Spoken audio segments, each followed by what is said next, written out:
Hello everyone, my name is Victor Röman, and today I'm here to talk about the latest environment I had a chance to work on, World of Warcraft's Orgrimmar. I've played this game for more hours than I can count when I was in my teens, and it's what got me into working with 3D.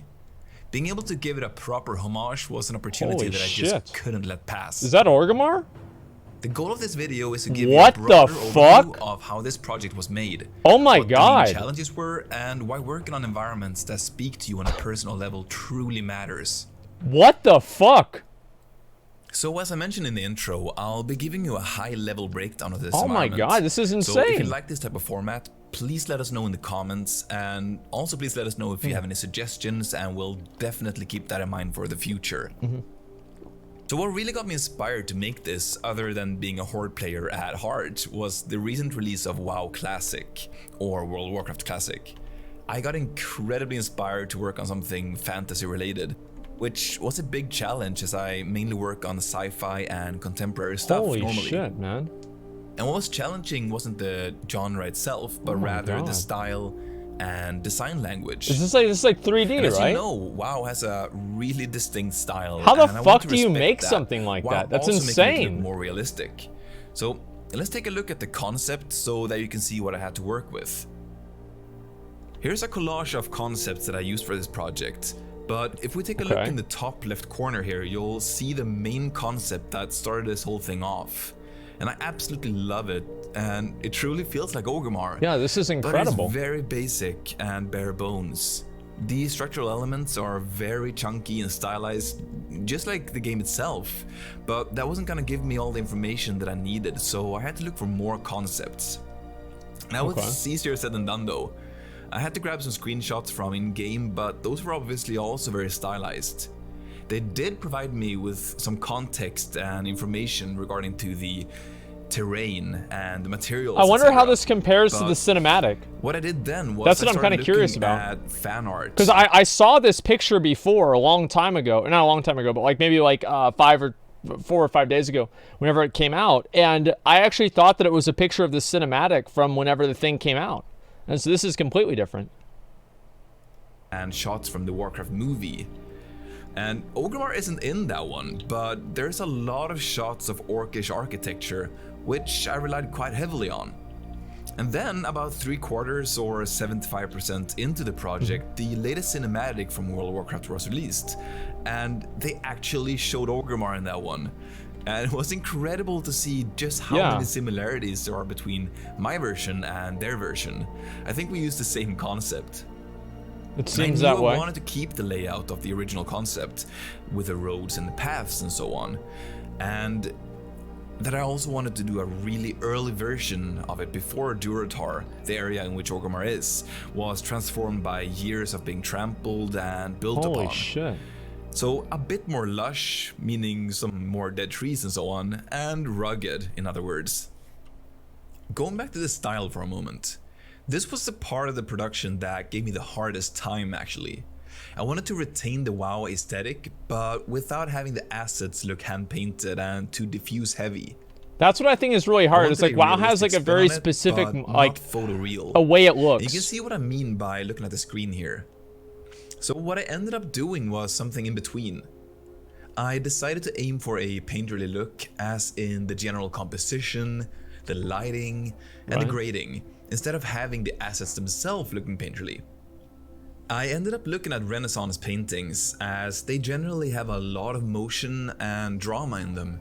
And also there's a lot of shit going on, is what they're saying. Fit the scene really well. And as you can see here in the construction time-lapse, I hit the composition of the concept really early on, and the architecture and shapes evolved from their original design more towards a realistic style, with a high level of exaggeration and strong design language. Scale was also a really tricky aspect, because the wall is huge, but having it look the part wasn't easy. I decided to work with the wooden elements in the original design and create scaffolding, which not only helps with scale, but also helps tell the story I wanted to tell about this being a really early version of Orgrimmar, still being built. What the fuck? If we focus in a bit on the towers here, which... Like, the crazy part about it is, like, right here. You look at this picture. This is like one gray wall connected to a gray tower. And then somehow that turns into this massive fucking thing. And to me, like, that's what's so impressive about the whole thing, is like the whole growth of the project. I mean, that's actually retail. I don't know about retail, but like in general, it's just fucking amazing. I think this is awesome. Holy shit, man. Yeah, this is really impressive. I'll say that for sure. This is fucking awesome. I think is a great example of the evolution of the style that I landed on. You can see how I really tried to push the shapes hard. And this is something that I really struggle with and that I'm trying to get better at. It's so important to turn things up to 11 initially, which then lets you dial it back as needed instead of the other way around, because it's so much easier to remove than it is to add. And this bit me a bit in the behind, as I had to do a lot of iterations before I got happy with them. Jesus Christ. And each iteration being more exaggerated than the previous one. I think Orgimmar is like very, yeah, there's a lot of shit going on with it, because it's like made out of wood and everything. In this composition, which is backlit, wait, you're telling me this turned into Orgimmar? Recognizable shapes. It was incredible. Imagine, like, this is the castle, and all right, let's start on it. Now we've got this thing right here. Now this, after a while, is going to turn into, you know, the tower for, you know, the main city. And it's made out of shit and mud. Well, Orgrimmar is a shithole. I mean, you're right about that. Of course it is. Yeah, it's a complete fucking shithole. Watched videos 20 minutes ago. I just think the whole thing looks really, really fucking cool, man. Like, the whole thing is just, it's really impressive to me to see, like, how much work and time they've put into it. I really, really do like it a lot. Guys, by the way, I think they're all down here now. They're not even up at the top. Can we go over here and keep going? Sorry, I had to pause that real quick. Okay. Important to work with silhouettes and positive shapes. You'll have to excuse my poor attempt at drawing. I'm a 3D artist for a reason. Yeah, I can see that. What I'm showing Holy here shit. is an example of positive shapes, or the silhouette, if you will. It's easy to get lost in the negative details, or the details within the positive shapes. Without good positive details, all those negative details are just noise. Of course. Of course, compare these two absolutely. examples. Very true. And I think we can all agree that the one on the right side is the more recognizable shape. Well, yeah, of course. As for the because it's natural pointier, elements, that's or why. the terrain, It's got all the that was pointy actually things the on it. easy part, and that ended up in a really nice spot early on. So what I did was I created the block out in Maya that I then used as the actual ground and as a base for dressing the cliffs. I just used a couple of 3D rocks from the Megascans library, and I used them to dress the block out with. In order to blend the cliffs together nicely, I used the world align texture. I'll be going into detail on how that works in the upcoming livestream, which will also be saved to our YouTube channel so that you can watch it anytime you want. Before we get too caught up in the technical details that I'll go over later, I want to move on to the lighting. This was something else that I got figured out pretty early on. As I mentioned previously, I wanted to go with a backlit setup, just like in the concept. And this worked great, however, it presented me with a bunch of challenges. What the fuck, Working man? in the shade is, at least in my experience, I really wonder how tricky, long as did he say how long this took him to make? That's what's so crazy about this whole thing. Like, holy fuck, man. This is insane. lot less light to work with, which goes without saying. One of the challenges was separation, and there are several things that I wanted to stand out, such as the huts, towers, the road, fences, and so on. And I did play with the idea of actually rotating the sun, I see. so that would be hitting the gate instead. It just didn't have the same dramatic effect though, as you can see.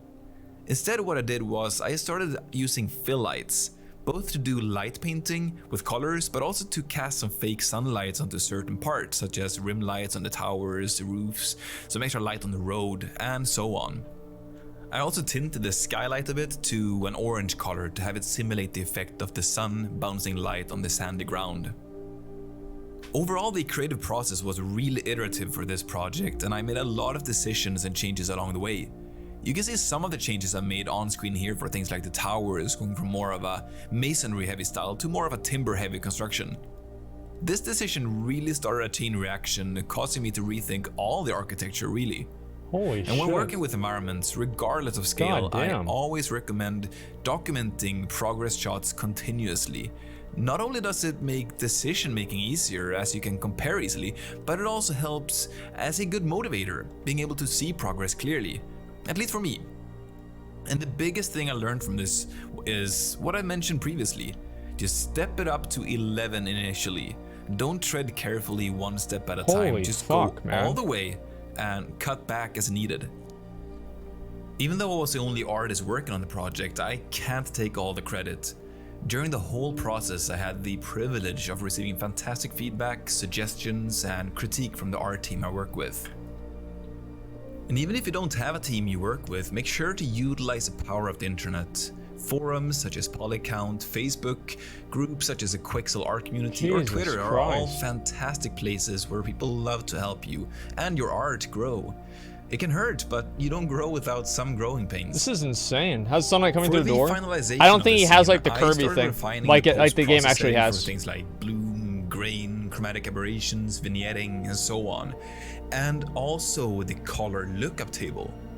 So color lookup tables, for those of you who don't know, or LUTs or LUTs for short, is a really intuitive and easy way of grading your scenes.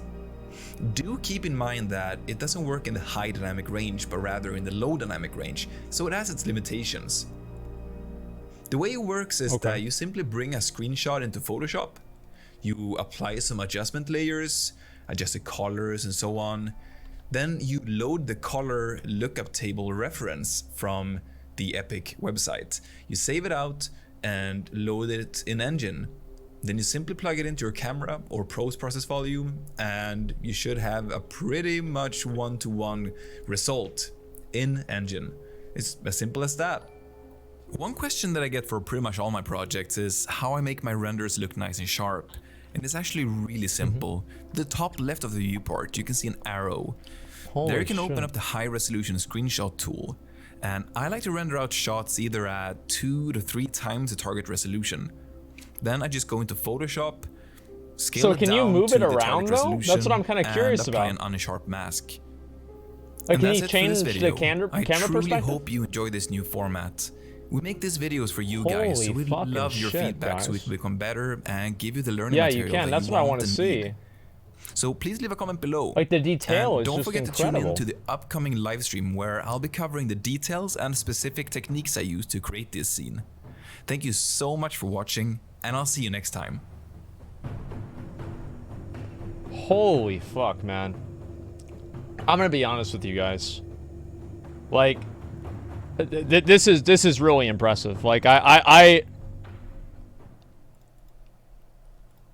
the way that I look at it is that I see this and I look at the way that it works and everything, and the level of like quality and like detail that they put into this is what I would imagine. Like, remember whenever you were a kid and you saw like, oh wow, this game, you know, looks so cool and realistic, right? And this is what you saw Orgrimmar to be back in like 2006 or something like that. I think that's really what the difference is like people believe this to actually be what Orgimmar was. And I think that's what the coolest part about it is. On the N64 or some shit? Yeah, exactly. On the N64 or something like that.